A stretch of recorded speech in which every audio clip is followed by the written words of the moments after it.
اگر آپ لکھنؤ، اس کی تاریخ اور اس کے ماضی میں ہونے والے دلچسپ واقعات کے بارے میں جاننا چاہتے ہیں اور ساتھ ہی لکھنؤ کی دن بدن بدلتی ہوئی شکل اور حالات کے بارے میں بھی متعارف ہونا چاہتے ہیں تو برائے مہربانی چینل کو سبسکرائب کرنے کی زحمت گوارا کریں اور ساتھ لگے بیل آئیکن کو بھی کلک کریں تاکہ نیا ویڈیو اپلوڈ ہوتے ہی اس کی انفارمیشن آپ کے پاس پہنچ جائے۔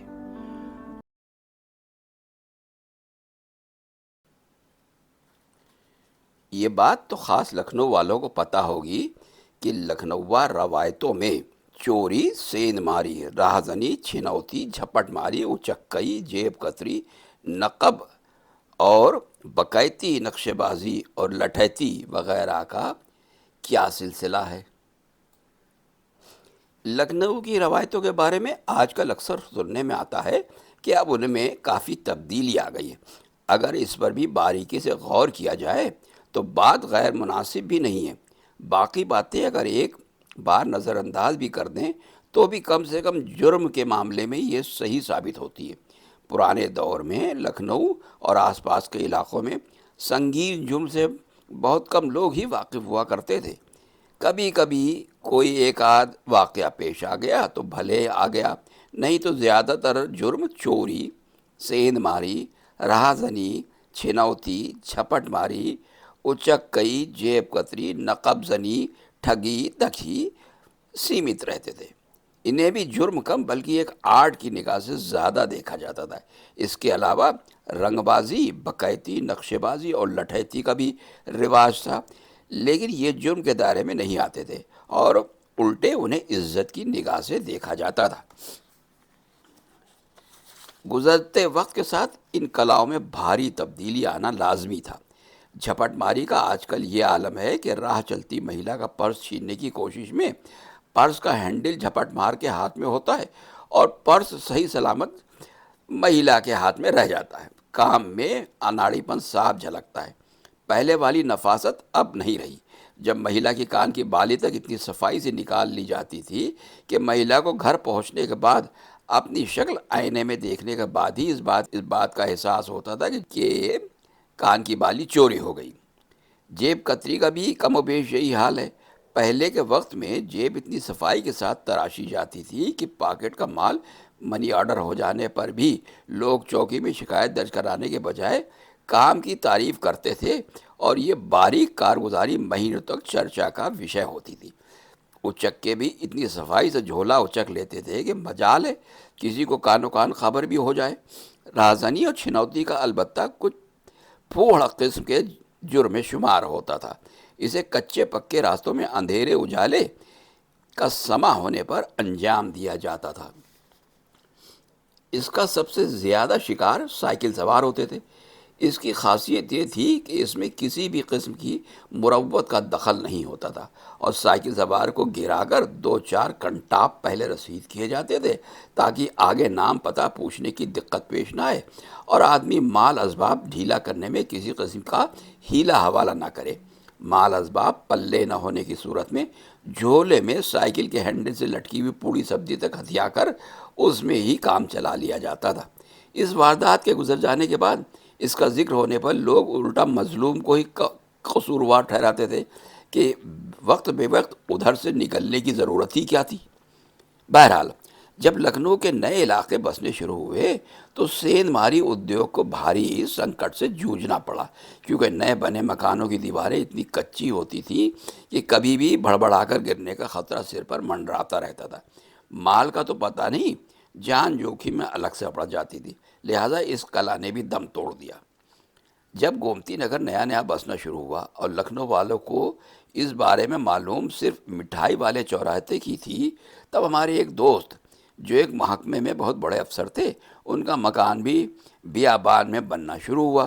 ابھی آدھا ہی بن پایا تھا، تبھی انہوں نے سوچا کہ باقی بچا آدھا شفٹ ہو کر رہتے ہوئے مکمل کرایا جائے، لہٰذا مطلب بھر کا سامان اور ایک عدد بیوی کو لے کر مکان میں شفٹ ہو گئے۔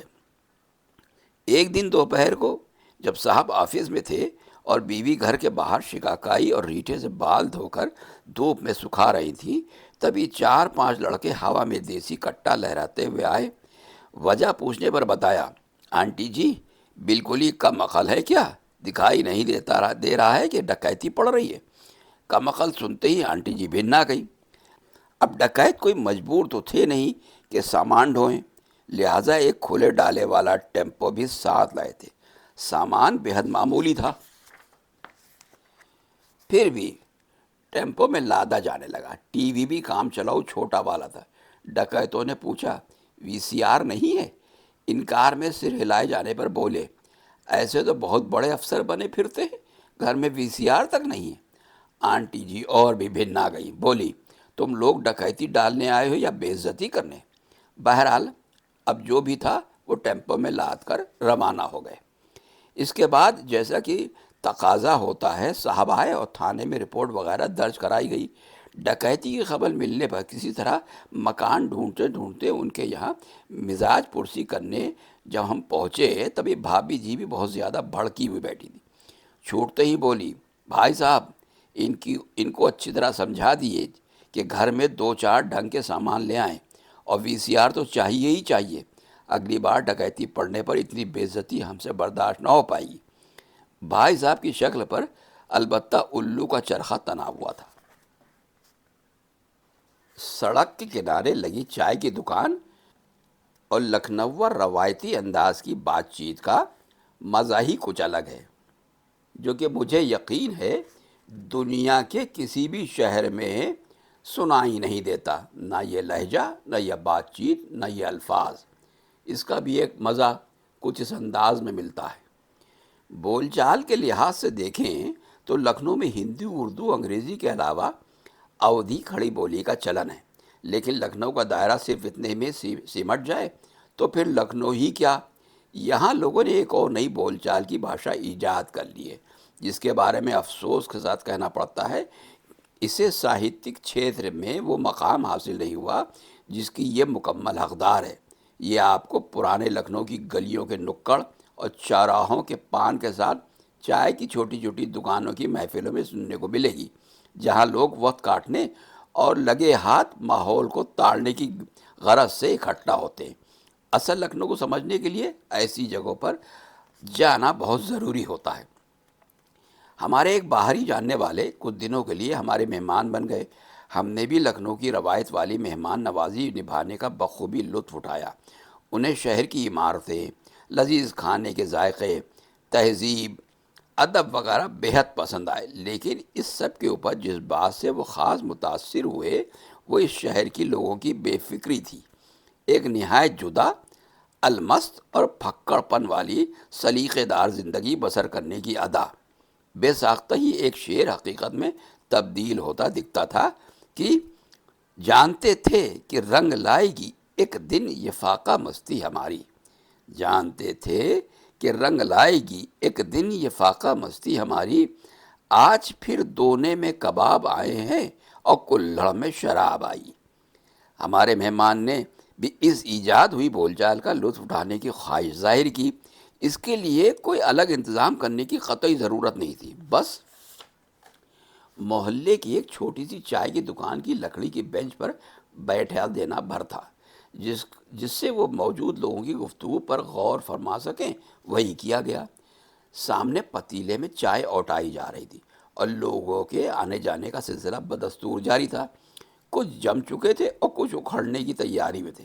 ایک نے فرمایا، اماں لسو نہیں دکھائی پڑ رہے ہیں، کہاں لپک لیے؟ فوراً سے پیشتر جواب آیا، لپکیں گے کہاں، ایک دم لفو جھنا ہے، کام تڑی بڑی ہے، ستاری میں ہیں، موج میں کسی کے ہاں دھنیا بو رہے ہوں گے۔ دوسرے بولے، آپ بھی بالکل ہی الو کی تم فاختہ ہے، کیا پدی اور کیا پدی کا شوربہ، ابھی کل ہی بورا گئے تھے، ٹلٹلانے لگے، لہٰذا بغل کی کلیا میں طبیعت سے سوتے گئے۔ پہلے بولے، سوتے بھلے گئے ہوں لیکن بھوکال ٹائٹ ہے۔ جواب ملا، ٹائٹ نہیں کدو ہے، آج تو نکلتے ہی چونگھٹ نظر آ گئے، ہم تو فوراً پتلی گلی میں سرک کر بڑھتے ختم ہو لیے۔ تیسرے نے کہا، صحیح کیا، بالکل لسوڑے ہیں، ملتے ہی کوئی جھائیں جھپ شروع کر دیتے آدمی چکر گھنی ہو جائے۔ ایک اور بولے، اماں خیر منائیے، اب چکٹئی کا علاج تو حکیم لقمان کے پاس بھی نہیں تھا۔ ویسے بینگیانے کی ضرورت نہیں ہے، ہم تو فوراً ہی تکلا کر لیتے ہیں۔ پہلے والے بولے، اب وہ وقت گیا جب خلیل خان فاختہ اڑایا کرتے تھے۔ ویسے جڑیلوں کا کوئی علاج نہیں ہے۔ ایک جناب جو اب تلک کسی اور خیال میں غافل تھے، اب جا کر بولے، وہ جو بیچتے تھے دوائے درد دل، وہ اپنی دکان بڑھا گئے۔ ان کے پاس والے اب ان سے مخاطب تھے، زیادہ فن خواہ بننے کی کوئی ضرورت نہیں ہے، چونچ گزرنے کی ضرورت نہیں تھی۔ دوسرے نے بات بیچ میں ہی لپک لی، اب مٹر گشتی اپنی جگہ ہے، لیکن اس کے بعد کھڑ پیچ نکال کر لنترانی ہانکنا مناسب نہیں ہے۔ ایک اور بولے، اس لیے ہم تو جتنے بھی تڑیل لنگڑ پیچ پھنسا کر بات کی ریڑھ مارنے پر آمادہ رہتے ہیں، ان کو تان دیتے ہیں۔ تبھی ایک ٹینچی چائے والے پر فاضل ہو گئے، ابے چائے میں یہ کیا تڑک جھام نکل آیا ہے، ایک کنٹا میں ہی ڈھنگ سے چھاننے لگو گے۔ ہمارے ساتھ آئے مہمان نے اب چائے والے سے پوچھا، بھائی یہ بات چیت ہمارے پلے تو پڑی نہیں۔ چائے والے نے اب چائے ڈھنگ سے چھانتے ہوئے کہا، جناب آپ بھی کس چکر میں پڑ گئے؟ لونڈوں کی باتیں ہیں، ڈھیلے کی سنسناہٹ ہے، اس پر ایک اور ٹپک پڑے، اے تم تو بولو ہی مت، ورنہ ابھی تیم تامڑا نیچے آ جائے گا۔ اب معاملہ اور بھی الجھ گیا۔ انہوں نے ہم سے کہا، آپ تو خالص لکھنؤا ہیں، آپ سمجھتے ہیں۔ ہم نے بشیر بدر صاحب کا خیال کرتے ہوئے کہا، ایک عمر گزر جاتی ہے اس شہر کی ہر ادا سے واقف ہونے میں۔ واقفیت تو ہے، لیکن جانے دیجیے، چلیے اب آپ کو بڑے امام بڑے کی بھول بھلیاں گھما کر لاتے ہیں۔